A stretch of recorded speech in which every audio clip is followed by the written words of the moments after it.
सुप्रभातम विद्यार्थियों, आज मैं लेकर आया हूँ संस्कृत रुचिरा भाग 2 के पाठ्यक्रम में 10वां पाठः विश्व बंधुत्वम, जिसका अर्थ है विश्व के प्रति भाईचारा। इस पाठ में संपूर्ण संसार में भाईचारा कैसे संभव है, इसके बारे में वर्णन किया गया है। तो आइए पाठ को प्रारंभ करते हैं। उत्सवे व्यसने दुर्भिक्षे राष्ट्रविप्लवे दैनन्दिन व्यवहारे च यह सहायताम करोति सह बंधु भवति। बंधु अर्थात भाई कौन होता है, इसकी परिभाषा भी दी गई है। उत्सवे, उत्सव कहते हैं खुशी के समय, त्योहारों के समय। व्यसने, व्यक्तिगत संकट पड़ने पर। दुर्भिक्षे, अकाल पड़ने पर। राष्ट्र विप्लवे, राष्ट्र के प्रति आपदा पड़ने पर, राष्ट्र में आपदा आने पर। दैनन्दिन व्यवहारे च, और दैनिक व्यवहार में। यह जो अर्थात जो भी मनुष्य सहायताम करोति, सहायता करता है, सह वह बंधु भवति, वही भाई होता है। तो भाई कौन होता है? जो उत्सव अर्थात खुशी के समय, व्यक्तिगत संकट में, अकाल पड़ने पर और राष्ट्र पर आपदा आने पर दैनिक व्यवहार में सहायता करता है, वही बंधु भाई होता है। यदि विश्वे सर्वत्र एतादृशः भावः भवेत् तदा विश्वबंधुत्वं संभवति। यदि विश्व में सर्वत्र सब जगह एतादृशः, इसी प्रकार का भाव भवेत हो, तदा तब विश्वबंधुत्वं संभवति, तभी विश्वबंधुत्व अर्थात विश्व के प्रति भाईचारा संभव होता है। परंतु अधुना निखिले संसारे कलहस्य अशांते च वातावरणम अस्ति। परंतु अधुना, अब यानी कि इस समय, निखिल कहते हैं संपूर्ण, संसार में, कलहस्य, कलह अर्थात लड़ाई झगड़े का, अशांति का, वातावरणम अस्ति, वातावरण है। परंतु इस समय संपूर्ण संसार में लड़ाई झगड़ा और अशांति का वातावरण है। मानवाः परस्परम न विश्वसन्ति, मानवाः मनुष्य परस्परम आपस में नहीं विश्वसन्ति, विश्वास करते हैं। ते परस्य कष्टम स्वकीयं कष्टम न गणयन्ति, ते वे परस्य कष्टम, परस्य अर्थात दूसरे के कष्ट को, दूसरे के दुख को, स्वकीयं कष्टम न गणयन्ति, स्वकीयं अपना कष्ट, अपना दुख नहीं मानते हैं। वे दूसरे के कष्ट को, दूसरे के दुख को अपना दुख नहीं मानते हैं। अपि च समर्थाः देशाः असमर्थान देशान प्रति उपेक्षा भावं प्रदर्शयन्ति। अपि च, और भी, समर्थाः देशाः, जो समर्थ देश हैं, समृद्ध देश हैं, वे देश असमर्थान देशान प्रति, असमर्थान जो अविकसित देश हैं अर्थात जो गरीब देश हैं, उन देशों के प्रति उपेक्षा भावं प्रदर्शयन्ति। उपेक्षा भाव कहते हैं अनादर की भावना से क्या करते हैं? प्रदर्शयन्ति, दिखाते हैं, अनादर की भावना दिखाते हैं और उनको अनादर की भावना से देखते हैं। तेषाम उपरि स्वकीयं प्रभुत्वं स्थापयन्ति, तेषाम उपरि, उन गरीब देशों के प्रति या उन अविकसित देशों के प्रति, स्वकीयं अपना, प्रभुत्वं प्रभुत्व, स्थापयन्ति स्थापित करते हैं, उनके ऊपर अपना प्रभुत्व स्थापित करते हैं। संसारे सर्वत्र विद्वेषस्य शत्रुतायाः हिंसायाः च भावना दृश्यते। संसारे, संपूर्ण संसार में, सर्वत्र सभी जगह, विद्वेषस्य, विद्वेष कहते हैं शत्रुता का, लड़ाई झगड़े का, कलह का, शत्रु का, और हिंसायाः च, और हिंसा का की भावना दृश्यते, दिखाई देती है। संसार में सब जगह लड़ाई झगड़ा, शत्रुता और हिंसा की भावना दिखाई देती है। देशानाम विकासा अपि अवरुद्धः भवति, जिससे क्या होता है? लड़ाई झगड़ा होने से देशानाम, सभी देशों का, विकास भी अवरुद्ध, बाधित हो जाता है, अर्थात रुक जाता है। देशों का इससे विकास भी नहीं हो पाता है। जब लड़ाई झगड़ा होता है सब जगह चारों ओर, तो इससे क्या होता है? देश का विकास भी रुक जाता है।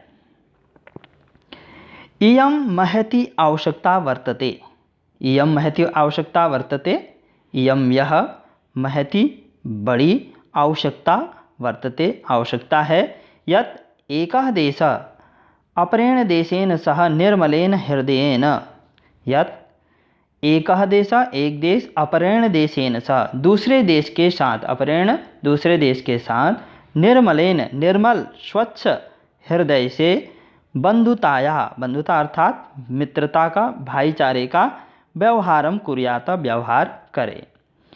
इस समय ऐसी आवश्यकता है कि एक देश दूसरे देश के साथ जो है निर्मल हृदय से मित्रता का व्यवहार करे।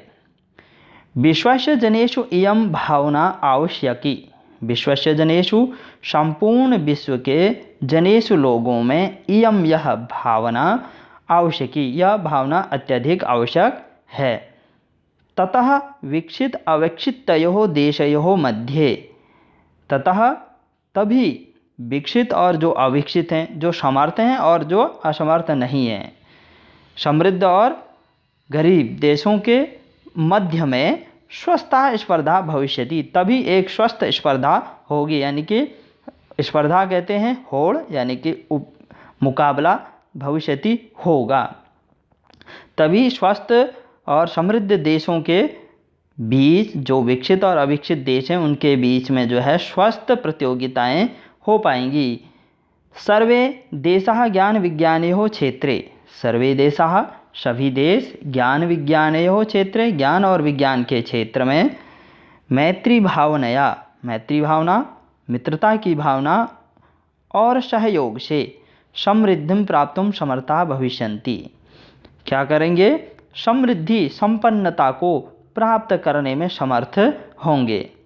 जब विकसित और अविकसित देशों के मध्य में स्वस्थ स्पर्धा होगी तभी ज्ञान और विज्ञान के क्षेत्र में मित्रता की भावना के सहयोग से ही समृद्धि को प्राप्त कर सकते हैं। यहाँ पर उदाहरण दिया गया है। उदाहरण है सूर्यस्य चंद्रस्य च प्रकाश। सूर्यस्य सूर्य का चंद्रस्य और चंद्रमा का प्रकाश सर्वत्र समान रूपेण प्रसरति सर्वत्र सभी जगह समान रूप से फैलता है। ऐसा तो नहीं कि कहीं कम या फिर कहीं ज़्यादा। सूर्य और चंद्रमा भी संपूर्ण देशों में समान रूप से अपना प्रकाश फैलाते हैं।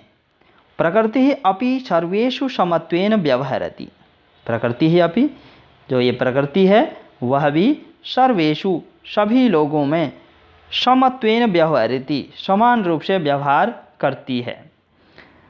तस्मात् अस्माभिः सर्वैः परस्परं वैरभावम् अपहाय तस्मात् उस कारण अस्माभिः हम सबको परस्पर वैरभावम इस शत्रुता की भाव को अपहाय छोड़ करके विश्व बंधुत्वम स्थापनीयम विश्व के प्रति भाईचारे की स्थापना करनी चाहिए। इसलिए हम सभी को परस्पर वैरभाव शत्रुता की भावना को छोड़कर विश्व के प्रति भाईचारा स्थापित करना चाहिए।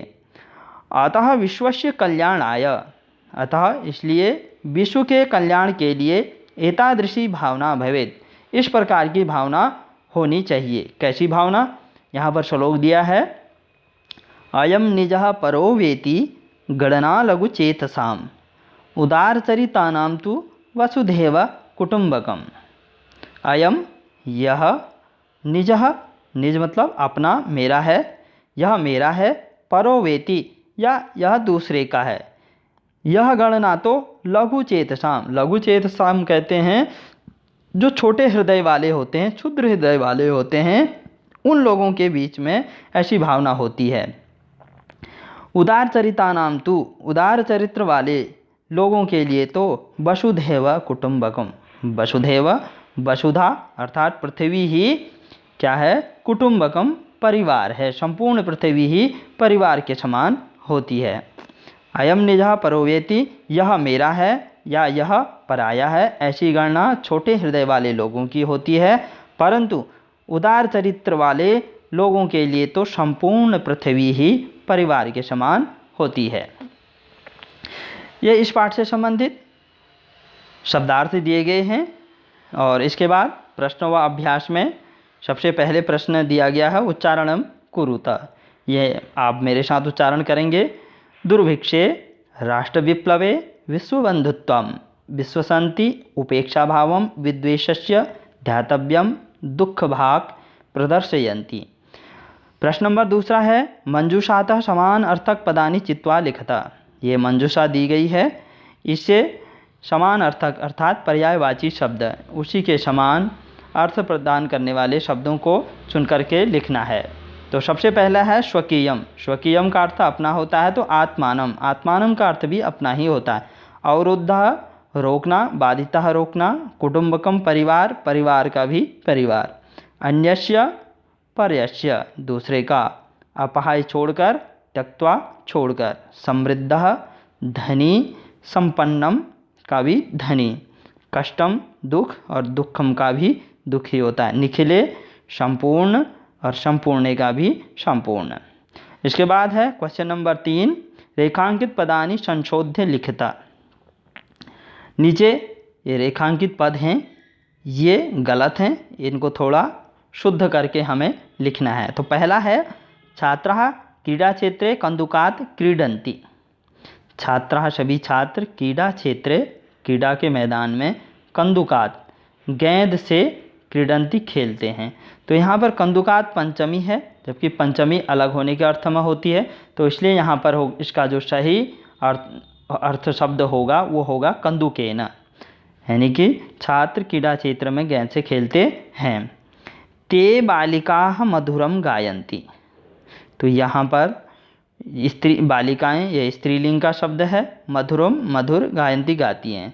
तो स्त्रीलिंग शब्द और वो भी बहुवचन का है, तो यहाँ पर ते शब्द पुल्लिंग द्विवचन का है, नपुंसक लिंग द्विवचन का भी है। ये पुल्लिंग बहुवचन और नपुंसक में द्वितीय वचन का है। तो स्त्रीलिंग में होता है इसका ताः, बहुवचन का है, तो यहाँ पर शुद्ध रूप इसका होगा ताः। ताः बालिकाः मधुरम गायन्ति, वे बालिकाएं मधुर गाती हैं। अगला है अहम पुस्तकालयेन पुस्तकानि आनयामि। ये तृतीया का दिया गया है, क्योंकि यहाँ पर अलग होने के अर्थ में पंचमी होनी चाहिए। तो अहम मैं, पुस्तकानि पुस्तकों को, आनयामि लाता हूँ या लाती हूँ, तो यहाँ पर हो जाएगा पुस्तकालयात, मैं पुस्तकालय से पुस्तकों को लाता हूँ लाती हूँ। अगला है त्वम किम नाम। त्वम तुम, किम क्या, नाम तुम्हारा क्या नाम है ये होना चाहिए। तो यहाँ पर तुम नहीं होगा, ये गलत है, तो इसका अर्थ हो जाएगा तव। तव किम नाम, तव तेरा क्या नाम है। गुरुम नमः, नमः के योग में चतुर्थी विभक्ति होती है, तो इसलिए यहाँ पर गुरु की जगह पर होगा गुरुवे नमः, गुरु के लिए नमस्कार है। अगला है चतुर्थी विभक्ति मंजूषातः विलोम पदानि चित्वा लिखता। ये मंजूषा दी गई है, इससे विलोम पदों को चुन करके लिखना है। शत्रुता, शत्रुता का विलोम होगा मित्रता। पूरा प्राचीन काल का, तो इसका होगा अधुना। और मानवाः, मानव का होगा दानवाः। उदारचरितानाम, उदार चरित्र वालों के लिए होगा लघुचेतसाम, लघु चित्त वाले। सुखिनः, सुखी का होगा दुखिनः, दुखी। अपहाय छोड़कर, और गृहीत्वा ग्रहण करके। क्वेश्चन नंबर 5 है अधोलिखितानाम पदानाम लिंग विभक्ति वचनंच लिखता। यहाँ पर पद दिए गए हैं, इनकी लिंग विभक्ति और वचन लिखना है।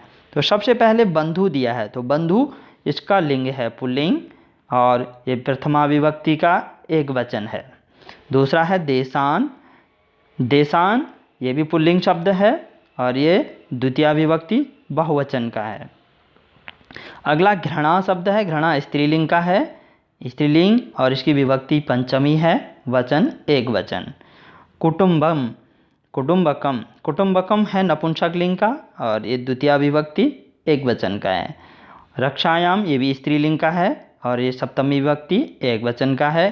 ज्ञान विज्ञानयोः, यहाँ पर ज्ञान शब्द वैसे नपुंसक लिंग का है, तो विज्ञानयोः तो पुल्लिंग हो गया, सप्तमी विभक्ति द्विवचन का हो गया। सप्तमी विभक्ति में भी बनता है और षष्ठी विभक्ति द्विवचन में भी बनता है, दोनों जगह बनते हैं इसके रूप। अगला प्रश्न है कोष्टकेषु दत्तेषु शब्देषु समुचित ताम विभक्तिम योजयित्वा रिक्त स्थानानि पूर्यता। यहाँ पर कोष्टक दिए गए हैं, इन कोष्टकों में दिए गए शब्दों में उचित शब्दी विभक्ति लगा करके शब्द का, वाक्य का निर्माण करना है। तो पहला है जैसे उदाहरण दिया है, विद्यालयम उभयतः वृक्षाः सन्ति, विद्यालय के दोनों ओर वृक्ष हैं। तो यहाँ पर हमें कृष्ण शब्द में जो है उचित विभक्ति लगानी है। तो यहाँ पर उभयतः के योग में द्वितीया विभक्ति होती है, तो कृष्णम हो जाएगा। कृष्णम उभयतः गोपालिकाः, कृष्ण के दोनों ओर गोपालक हैं। अगला है ग्रामम परितः गौचारण भूमि, गांव के चारों ओर गौ को चराने वाली भूमि है। तो इसका हो जाएगा परितः भक्ता। तो परितः का भी के योग में भी जो है द्वितीया विभक्ति होती है, तो मंदिरम परितः हो जाएगा। मंदिरम परितः भक्ता, मंदिर के चारों ओर भक्त हैं। अगला है सूर्याय नमः। तो नमः के योग में चतुर्थी विभक्ति होती है। उसी प्रकार से गुरुवे नमः, गुरु के लिए नमस्कार, सूर्य के लिए नमस्कार। अगला है वृक्षस्य ऊपरी खगाः, वृक्ष के ऊपर में पक्षी हैं। तो यहाँ पर अश्व शब्द में हमें षष्ठी विभक्ति लगानी है। तो अश्वस्य ऊपरी सैनिकः, अश्व यानी घोड़े के ऊपर सैनिक है। क्वेश्चन नंबर 7 है कोष्ठकात् समुचितम पदम चित्वा रिक्त स्थानानि पूरयत। यहाँ पर ये कोष्ठक दिए गए हैं। इन कोष्ठकों से हम गए 2 शब्द हैं, इन दोनों में से एक उचित शब्द है, उसको चुन करके हमें यहाँ पर रिक्त स्थानों में भरना है। पहला है नमा। तो नमा के योग में चतुर्थी विभक्ति, तो हरिम में द्वितीया है और हरे में चतुर्थी, तो चतुर्थी विभक्ति होगी हरे नमः, हरि के लिए नमस्कार। अगला है परिता। परिता के योग में द्वितीया विभक्ति होती है। तो यहाँ ग्रामस्य में षष्ठी विभक्ति है और ग्रामम में द्वितीया, तो सही आंसर हो जाएगा ग्रामम। तो ग्रामम परितः कृषि क्षेत्राणि सन्ति, गांव के चारों ओर कृषि क्षेत्र हैं। नमः के योग में चतुर्थी विभक्ति, अब यहाँ पर जो है यहाँ अम्बायै, अम्बायै में चतुर्थी विभक्ति का प्रयोग है और अम्बाया में षष्ठी विभक्ति का है। तो हमें यहाँ पर उचित शब्द होगा अम्बायै नमः, अम्बा के लिए नमस्कार है। ऊपरी अभिनेता अभिनयम करोति, तो यहाँ पर होगा मंचस्य, मंच के ऊपर अभिनेता अभिनय करते हैं, करता है। तो यहाँ पर मंचस्य होगा, न कि मंचम। मंचम द्वितीया है, मंचस्य षष्ठी, मंच के ऊपर, काके की। इसके बाद इसका अंतिम है उभयता पुत्रो स्तः। उभयता के योग में भी द्वितीया विभक्ति होती है। तो पितुः में षष्ठी है, तो यहाँ पर पितरम, पितरम होता है द्वितीया। तो पितरम उभयतः पुत्रो स्तः, पिता के दोनों ओर पुत्र हैं। पाठ यहीं पर समाप्त होता है। इसके बाद फिर मिलते हैं एक नई वीडियो के साथ। तब तक के लिए जयतु संस्कृतम जयतु